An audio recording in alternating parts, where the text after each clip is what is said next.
क्या रूस वेनेजुएला को ओरेशनिक मिसाइल देगा? रूस की रक्षा समिति ने पुतिन को यह सुझाव दिया है कि वेनेजुएला को जल्द से जल्द ओरेशनिक मिसाइल की बड़ी खेप भेज दे। पुतिन की ओरेशनिक मिसाइल एटमी धमाके जैसा वार करती है। वहीं प्रेसिडेंट ट्रंप ने चेतावनी दी है कि उनके पास इतने एटम बम हैं जिससे धरती को 150 बार तबाह किया जा सकता है। ट्रंप की यह धमकी सिर्फ रूस ही नहीं, चीन के लिए भी है, जिस पर हाइड्रोजन बम से युद्ध भड़काने का आरोप अमेरिका की तरफ से उछाला गया है।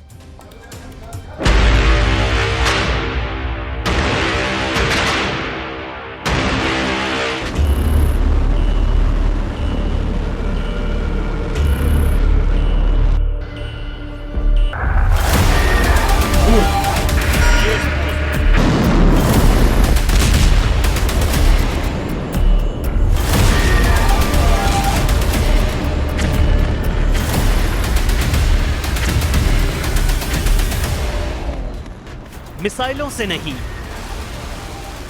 जंगी जेटों से नहीं, न ही जंगी बेड़े। अब युद्ध का फैसला हाइड्रोजन बम से होगा। वही हाइड्रोजन बम जिसे एटम बम से हजारों गुना ज्यादा विनाशकारी कहा जाता है। वही एच बॉम्ब जिसके टेस्ट से दुनिया दहल जाती है। ट्रंप ने खुलासा किया, पाकिस्तान पर गुप्त परमाणु परीक्षण की सनक सवार है। ट्रंप ने खुलासा किया, चाइनीज ड्रैगन दनादन हाइड्रोजन बम का टेस्ट कर रहा है। ट्रंप ने दावा किया कि पुतिन का एटमी प्रोग्राम तूफानी रफ्तार में चल रहा है। ट्रंप की धमकी, एटम बम से 150 बार तबाह कर सकता हूं ये दुनिया। ट्रंप के सभी दावे खारिज किए जा सकते हैं, लेकिन आखिरी दावे को कोई भी हल्के में नहीं ले रहा। अमेरिका ने अगर अब एटमी धमाके शुरू कर दिए तो यकीन मानिए उसके दुश्मन देशों का धरती पर बचना नामुमकिन है। सुपर पावर के परमाणु प्रकोप का ट्रेलर पूरी दुनिया देख चुकी है। ऐसे में ट्रंप के न्यूक्लियर चैलेंज ने अमेरिका के दुश्मनों के बीच कोहराम मचा दिया है। अचानक से परमाणु युद्ध का माहौल अमेरिका क्यों बना रहा है? खुद 8 युद्ध को खत्म कराने का क्रेडिट ले रहे ट्रंप महाविनाश के हथियारों को इतना तूल क्यों दे रहे हैं? इन सवालों का जवाब इन तस्वीरों में छिपा है। तस्वीरें बीजिंग से आई हैं, जहां लाल दरबार कहे जाने वाले great hall of the people में शी जिनपिंग ने रूस के प्रधानमंत्री मिखाइल मिशुत्सिन से मुलाकात की है। ट्रंप जिनपिंग के बीच हुई बैठक के फौरन बाद रूस के प्रधानमंत्री की बीजिंग विजिट से सुपर पावर का दिमाग गर्म हो गया है, क्योंकि चीन ने रूस के साथ बड़े कारोबारी साझेदारी का ऐलान कर दिया है। दोनों देशों के बीच व्यापक कारोबारी और रणनीतिक साझेदारी से ट्रंप को जोर का झटका लगा है। प्रेसिडेंट ट्रंप ने शी जिनपिंग से पुतिन पर प्रेशर बनाकर यूक्रेन रूस युद्ध खत्म कराने की अपील की थी, लेकिन प्रेशर बनाना तो दूर, शी जिनपिंग ने पुतिन से बिग डील कर अमेरिका को करारा जवाब दे दिया है। Хочу, пользуясь случаем, передать вам самые добрые слова, приветствия и пожелания, наилучшие от президента России Владимира Путина. По итогам ваших переговоров с российским лидером, которые проходили в мае в Москве, в сентябре в Пекине, также были приняты решения, которые направлены на дальнейшее укрепление всеобъемлющего партнерства и стратегического взаимодействия России и Китая. ट्रंप ये मान चुके हैं कि एटमी रेस में अमेरिका बहुत पीछे है, जबकि सुपर पावर के सभी दुश्मन एकजुट हो रहे हैं। इतना ही नहीं, ज्यादातर गुप्त तरीकों से परमाणु बम का गोदाम बड़ा बना रहे हैं। अमेरिका दुश्मनों के परमाणु प्रोग्राम को कैसे नजरअंदाज कर सकता है? जाहिर है सुपर पावर पीछे रहेगा भी नहीं, क्योंकि ट्रंप मौजूदा वक्त में धरती को 150 बार परमाणु बम से उड़ा देने का दम रखते हैं। प्रेसिडेंट ट्रंप ने एक इंटरव्यू में दावा किया है कि हमारे पास इतने परमाणु हथियार हैं कि हम इस धरती को 150 बार नष्ट कर सकते हैं। रूस के पास भी बड़ी संख्या में परमाणु हथियार हैं और चीन के पास भी जल्द ही काफी हथियार होंगे। उनके पास अभी भी अच्छी खासी संख्या में हैं। ट्रंप ने सर्वनाश के हथियारों पर लंबी बात की है, लेकिन पूरी बातों में ये सबसे डरावनी लाइनें हैं। असल में प्रेसिडेंट ट्रंप को रूस से ज्यादा टेंशन चीन ने दे दी है। चाइनीज अकादमी ऑफ साइंसेज के Shanghai institute of applied physics ने थोरियम को यूरेनियम ईंधन में बदलने में कामयाबी हासिल की है, जिससे बड़ी मात्रा में न्यूक्लियर एनर्जी की संभावना खुल गई है। थोरियम ऐसा मेटल है जो रेडियो एक्टिव होता है। थोरियम से न्यूक्लियर रिएक्टर का ईंधन तैयार किया जा सकता है। यूरेनियम की तुलना में थोरियम की मात्रा भी ज्यादा है। थोरियम से तब एनर्जी निकलती है जब इसे परमाणु विखंडन के लिए इस्तेमाल किया जाता है। चीन ने 2 मेगावाट का दुनिया का पहला थोरियम रिएक्टर बना लिया है। चीन के पास 1000 सालों तक थोरियम भंडार है। अमेरिका को जब से ये जानकारी मिली है, खलबली मच गई है। इसलिए प्रेसिडेंट ट्रंप ने चीन को अमेरिका के लिए सबसे बड़ा खतरा कहा है। इंटरव्यू में ट्रंप ने कहा, जैसे चीन अमेरिका के लिए खतरा है, वैसे ही अमेरिका भी चीन के लिए बड़ा खतरा है। हम उन्हें देखते हैं, वो हमें देखते हैं। दुनिया बहुत प्रतिस्पर्धी है, खासकर जब बात अमेरिका और चीन की हो। ट्रंप ने दावा किया है कि चीन बहुत जल्द रूस की तरह परमाणु हथियारों का बंदोबस्त कर लेगा। हालांकि उन्होंने ये भी साफ किया कि अमेरिका के पास सबसे ज्यादा एटम बम हैं, जिनका परीक्षण करके वो सबसे भयानक और विनाशकारी न्यूक्लियर हथियार हासिल कर लेंगे।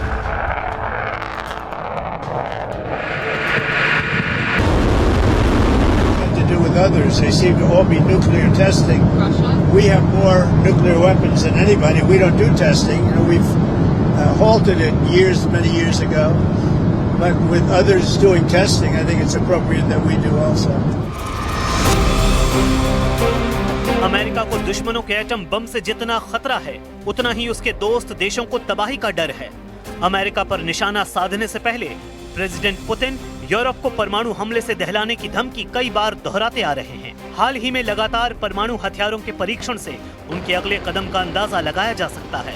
अमेरिका को शक है कि पुतिन खुद हमले के बजाय किसी दोस्त देशों से यूरोप पर परमाणु बमों की बौछार करवा सकते हैं। इसके लिए किम जोंग उनका नाम सबसे आगे है।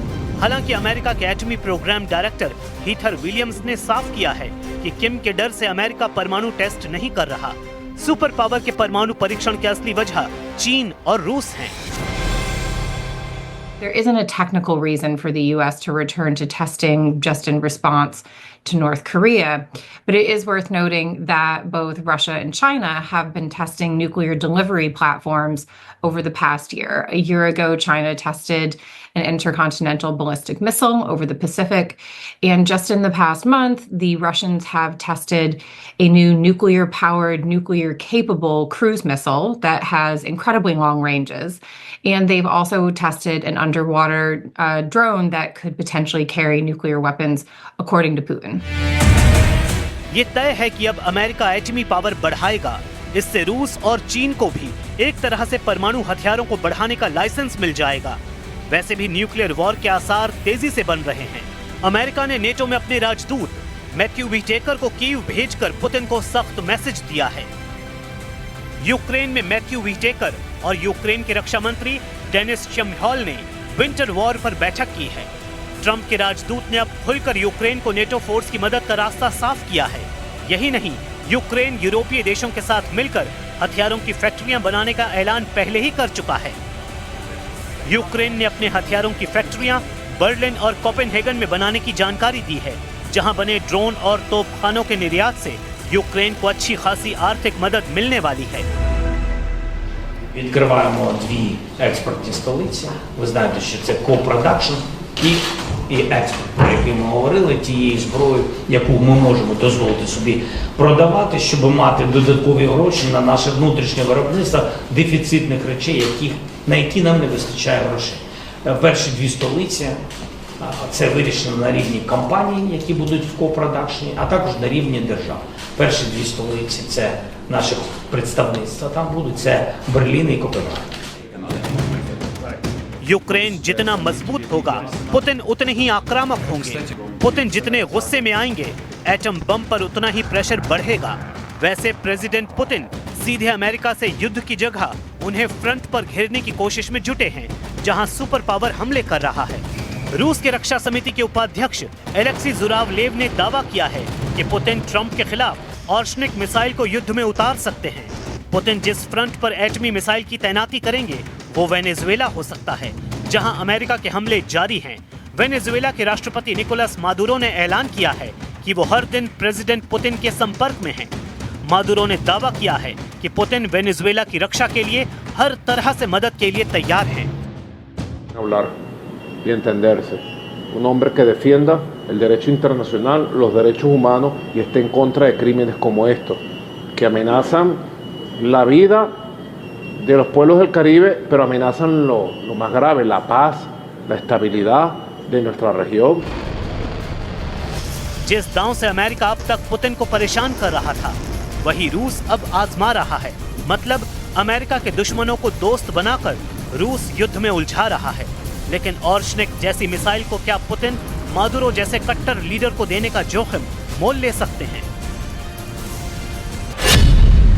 पुतिन की बहुत ही खतरनाक बैलिस्टिक मिसाइल 4000 डिग्री वाला हमला करती है। इसके हमले के बाद ऐसी गर्मी पैदा होती है कि सब कुछ भाप बन जाता है। पुतिन की ऑर्शनिक एक परमाणु मिसाइल है, लेकिन अभी इसे एटम बम से लैस नहीं किया गया है। 21 नवंबर 2024 को यूक्रेन पर जब ये मिसाइल गिरी, तब इसके वॉरहेड कैसे एक के बाद एक नीप्रो शहर पर फटे, पुतिन बार बार बता रहे हैं कि अब यूरोप की खैर नहीं। Если нужно будет, мы увидим, что требуется применение более мощного оружия средней дальности, мы, конечно, его используем. Но мы не спешим, у нас ведь это не секрет, да мы не скрываем. И я говорил, у нас пока немного этих систем «Орешник». Они у нас есть.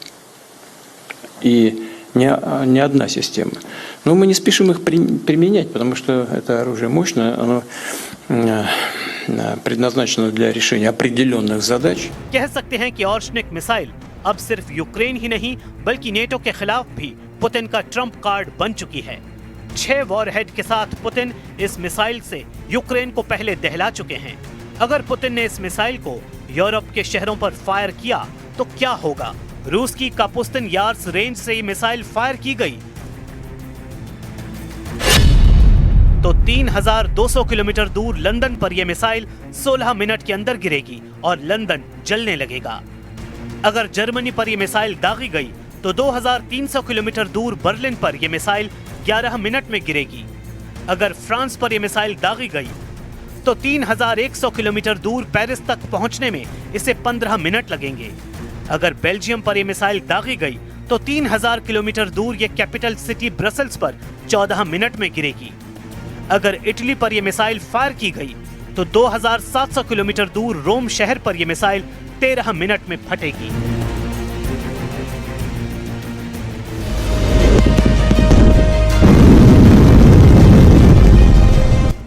ऑर्शनिक के वॉरहेड की ताकत क्या है, ये पुतिन बता चुके हैं। पुतिन जब चाहें यूरोप के किसी भी शहर को अपनी ऑर्शनिक मिसाइल से दहला सकते हैं। ऑर्शनिक एक हाइपरसोनिक मिसाइल है। यह आवाज से 10 गुना रफ्तार से हमला करती है, यानी 12000 किलोमीटर प्रति घंटे से भी ज्यादा। इसकी रेंज 5000 किलोमीटर है, यानी पूरे यूरोप का एक इंच पुतिन कवर करते हैं। यानी तब लंदन से लेकर पेरिस और रोम से लेकर बर्लिन तक सब शहर जलने लगेंगे। पुतिन की मिसाइल 100% की गारंटी देती है। पुतिन दावा कर चुके हैं कि अब रूस में ऑर्शनिक मिसाइल का उत्पादन बहुत तेजी से किया जाएगा, क्योंकि पुतिन जानते हैं कि जितनी मिसाइल नेटो के उतने शहर उनके टारगेट पर आ जाएंगे। Мы начали серийное производство, сейчас произведем должное количество и нужное нам, разместим что-то на территории Беларуси. Мы действуем системно, но мы не исключаем возможности применения и сегодня, и завтра, если будет такая необходимость. अमेरिका का दावा है कि पुतिन की ऑर्शनिक मिसाइल रूस की RS-26 फ्रंटियर मिसाइल की ही नकल है, जो मध्यम दूरी और लंबी दूरी की मिसाइल के बीच वाली रेंज को कवर करती है। एक ICBM यानी इंटर कॉन्टिनेंट बैलिस्टिक मिसाइल की रेंज कम से कम 5500 होनी चाहिए, तभी वो लंबी दूरी वाली ICBM की श्रेणी में आती है। जैसे रूस की RS-28 सरमत और RS-24, ये दोनों मिसाइल 10,000 किलोमीटर की ज्यादा की रेंज रखती हैं। लेकिन अभी नेटो को रोकने के लिए पुतिन ने नई तरकीब निकाली और अपनी ऑर्शनिक मिसाइल को 5000 किलोमीटर की रेंज तक ही रखा है। रूस की एटमी मिसाइलें ही नहीं, हाइड्रोजन बम भी सुपर पावर के भय का कारण है। दूसरी पीढ़ी के एटमी हथियारों का बाप कहे जाने वाले जार बम पुतिन के पास हैं। ये बम कितना विध्वंसक है, ऐसे समझिए। अमेरिका ने दूसरे विश्व युद्ध में जापान के हिरोशिमा पर लिटिल बॉय नाम का एटमी धमाका किया था। लिटिल बॉय की तबाही की ताकत 13 किलो टन TNT आंकी गई थी वहीं रूस ने जिस जार बम का सिर्फ परीक्षण किया वो 50 मेगाटन TNT की क्षमता वाला हाइड्रोजन बम बताया गया, जिसकी तबाही हिरोशिमा में फटे एटम बम से 3800 गुना ज्यादा होती। रूस का ये परमाणु हथियार फादर ऑफ ऑल बम के नाम से कुख्यात हुआ, जबकि अमेरिका के एटमी हथियारों के नाम फैटमैन, राउंड फिश और हेल्ड जैसे रखे गए। जाहिर है पुतिन के एटमी हथियारों के नाम उनकी तबाही की ताकत को देखते हुए रखे गए हैं, लेकिन एटम बमों से कई हजार गुना बर्बादी मचाने वाले हथियारों की होड़ में अब अमेरिका ने भी खुद को झोंक दिया है। एक बात जग जाहिर है, अगर अमेरिका ने ठान लिया कि वो परमाणु पावर में भी सबसे आगे रहेगा तो उसे रोक पाना किसी के बूते की बात नहीं, क्योंकि आज की तारीख में भी सुपर पावर अमेरिका ही है, जिसके एक इशारे पर मुल्कों की तकदीर तय होती है। इसमें भी शक नहीं कि युद्ध कहीं भी हो रहा हो, किसी के बीच हो रहा हो, नतीजा अमेरिका के रुख से तय होता है।